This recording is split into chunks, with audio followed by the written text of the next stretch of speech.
Ce matin, j'ai commencé à réfléchir à ma journée. J'étais encore dans mon lit à ce moment-là. J'ai commencé à planifier, j'ai commencé à réfléchir. Après, je me suis dit, tout en réfléchissant, en fait, je me suis dit que je réfléchissais trop. Parce que j'étais en train de planifier plein de choses et j'étais encore dans mon lit. Et je me suis rendu compte qu'il y avait un problème dans ma routine. Alors, jusqu'à maintenant, ma routine, c'était quoi? Eh bien, je me réveillais à 7 heures. Je prenais mon premier repas de la journée à 8 heures. Donc, de 7 heures à 8 heures, on va dire que je lisais un bouquin. Ouais, généralement, je lis un livre. Je continue le livre du moment. Après mon premier repas de la journée à 8 heures, eh bien, je surfais sur le web jusqu'à environ 10 heures. Donc, c'est là où je regardais les vidéos, les dernières vidéos YouTube parmi toutes les chaînes que je suis. À partir de 10 heures, ben, je me rendais à la salle de sport. Il faut compter 1 heure de musculation. Et après la séance de sport, c'est la partie la plus fou de ma journée parce que j'improvise. En fonction du temps, de mon humeur, de mon inspiration, j'improvise. Soit je vais à la plage, soit je vais directement à mon bureau. Et en fait, tout ça, ouais, j'improvise, mais j'improvise jusqu'à environ 16 heures parce que mon deuxième et dernier repas de la journée, il est à 16 heures. Donc ça me fait 8 heures, 16 heures comme fenêtre pour les repas, donc environ 8 heures de fenêtre par jour pour les repas et donc 16 heures environ de jeûne par jour. Évidemment, après mon deuxième repas de la journée, vu que le soleil est pratiquement couché, la nuit est pratiquement là, eh bien je reste chez moi, je commence le montage du vlog, faut compter 2-3 heures pour le montage du vlog tous les jours. Et après le montage, eh bien, je publie sur les différents réseaux sociaux et ensuite je me détends, je suis sur Netflix ou YouTube, etc. Où je me mets à travailler si j'ai l'inspiration. Et je me suis rendu compte qu'effectivement, cette routine possède quelques inconvénients. Avant de te parler des inconvénients de ma routine, ben déjà, j'ai retrouvé le chargeur de la batterie. Effectivement, c'était tombé dans la voiture. J'aurais pu le trouver hier finalement, mais voilà, je pense que je n'étais pas motivé, je n'avais pas l'esprit à ça. C'est pour ça que je n'ai pas cherché au bon endroit. Bref, concernant les routines, à la base, j'adore les routines pour une seule raison. Cette raison, c'est que du coup, je n'ai plus à réfléchir sur certaines choses. Je peux libérer mon cerveau, je peux libérer de l'espace. Et on fait tout cela. Le problème, c'est qu'on voit la routine comme quelque chose de négatif. Tu sais, par exemple, métro, boulot, dodo.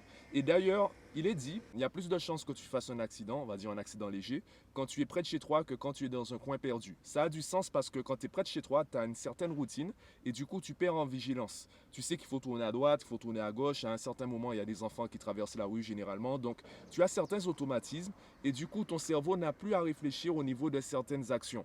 Donc, tu perds en vigilance et effectivement, la routine, ça peut être négatif, ça peut être dangereux, comme les habitudes. D'ailleurs, les addictions sont une forme d'habitude, sont une forme de routine. Une chose est sûre, les habitudes, ça peut être quelque chose de positif. C'est pour ça qu'on parle de bonnes habitudes. Et les bonnes habitudes sont celles qui vont te permettre d'atteindre tes objectifs.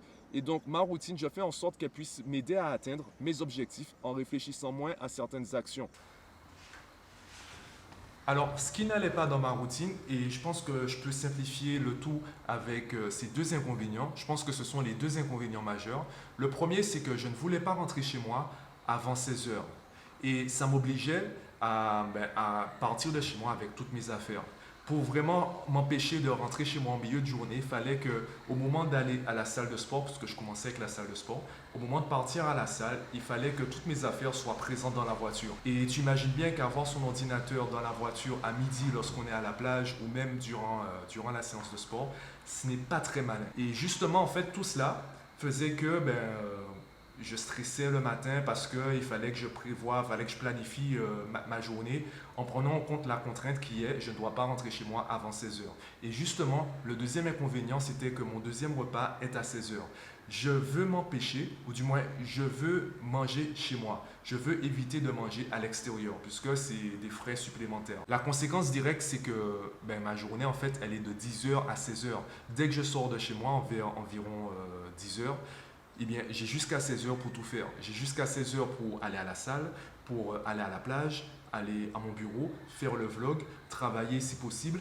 Donc tout cela avant 16 heures et finalement, le matin, je stressais et j'avais envie de ne rien faire. Je ressentais de moins en moins l'envie de poursuivre cette routine. Puisque j'ai de moins en moins envie de suivre ma routine, je me suis dit, tant qu'à faire, ce matin, je vais la modifier. Du moins, je verrai ce que je pourrais modifier et mais qu'est-ce que je ferai comme nouvelle routine. Alors, ça a donné quoi? Eh bien, ça a donné ça. Alors, je vais te faire un gros plan pour que tu puisses mieux lire. En gros, comment ma journée va se dérouler? Alors, je vais commencer par mon deuxième repas de la journée parce que je terminerai la journée avec du cardio. Et après le cardio, j'aurai faim. Donc, mon repas le plus consistant de la journée sera le soir. Et mon repas le plus léger de la journée, ce sera le matin. Après le premier repas de la journée, eh bien, je partirai à la plage. Pourquoi la plage? Eh bien, ça me permet de me détendre, je teste des techniques de visualisation et ça me permet aussi de réfléchir moins. Ça me va de réfléchir beaucoup, sauf que j'ai besoin de canaliser. C'est un peu comme les enfants qui ont des troubles de l'attention. On parle de troubles, on parle de maladies, surtout lorsqu'on ne comprend pas comment gérer cela. Lorsque l'enfant est un peu trop bizarre ou un peu trop différent des autres, on lui diagnostique du coup un trouble. Alors, ce que je dis, c'est à prendre avec des pincettes. Parfois, effectivement, il faut appeler ça un trouble. Le principal problème de cela, le principal problème de ce raisonnement, c'est qu'on essaie de rendre l'enfant normal au lieu de faire avec, au lieu de s'adapter à sa façon de faire. Et les troubles de l'attention, au lieu de vouloir régler ce fameux trouble, on devrait aider l'enfant à concentrer, ou du moins à, comment dire, pas manipuler, plutôt à canaliser son attention, ou du moins à canaliser sa dispersion. Et c'est un peu ce que j'essaie de faire. J'essaie de canaliser ma concentration pour être productif au moment voulu. Et à d'autres moments, par exemple le matin quand je vais à la plage, eh bien là je me laisse aller, je me détends. Et au moment de travailler, là je suis focus, là je suis attentif, là je suis concentré, je peux me lâcher. Je peux me mettre à réfléchir, à faire des plans sous la comète, tout ce que tu veux, parce que c'est le moment où je dois lâcher ma concentration. C'est un peu comme ça que je travaille avec des élèves, surtout ceux qui ont des troubles de l'attention ou autres, même dyslexie ou ce que tu veux. J'essaie de m'adapter à leur façon d'être, leur façon de faire pour ensuite les remettre entre guillemets dans le système. D'abord, j'apprends à les connaître. Je le fais en fait avec tous les élèves. D'ailleurs, dès qu'on me dit cet élève-là, cet enfant-là a tel trouble, dès qu'on me donne l'information, je l'oublie. Parce que je veux rencontrer une personne, je ne veux pas rencontrer un dossier médical. Donc, je m'adapte à l'élève, je m'adapte à l'enfant et ensuite, je fais en sorte de le rendre plus productif. Bon, ça, c'était la petite anecdote. Revenons à moi, revenons à ma routine. Donc, après la plage, il y aura la séance de sport qui aura lieu vers midi. Vers midi, donc en milieu de journée. Pourquoi ce créneau? C'est parce que la salle est vide. Après la séance de sport, je viendrai au bureau, donc vers 14 h. Et là, je vais me mettre à travailler. Donc là, c'est la partie où justement je pourrais lâcher ma concentration. Et à partir de 16 h, là, j'attaquerai le montage du vlog. Et ensuite viendra le cardio et ensuite le repas 1 et ensuite YouTube comme tu l'as vu. Finalement, en écoutant tout cela, tu es en droit de te poser la question, mais pourquoi Mathieu fait tout ça? Pourquoi il s'embête à se créer des routines en sachant pertinemment qu'il ne va pas les tenir très longtemps? Pourquoi je ne me contente pas finalement de faire comme tout le monde?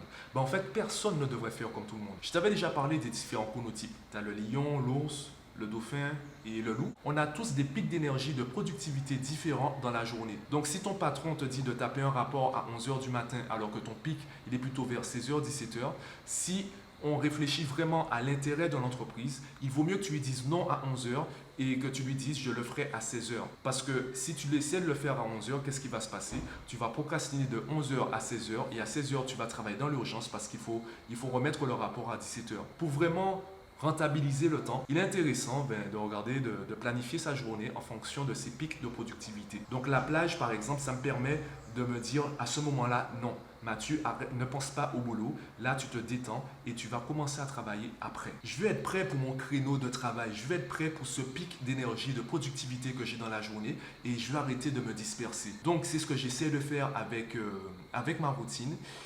Je vais tester ça déjà aujourd'hui. Parce que mon premier repas, je ne l'ai pas pris à 7 h, je l'ai pris, mon premier repas. Mon repas 2, je suis censé le prendre le matin. Ouais. Bon, là, je te dirai demain.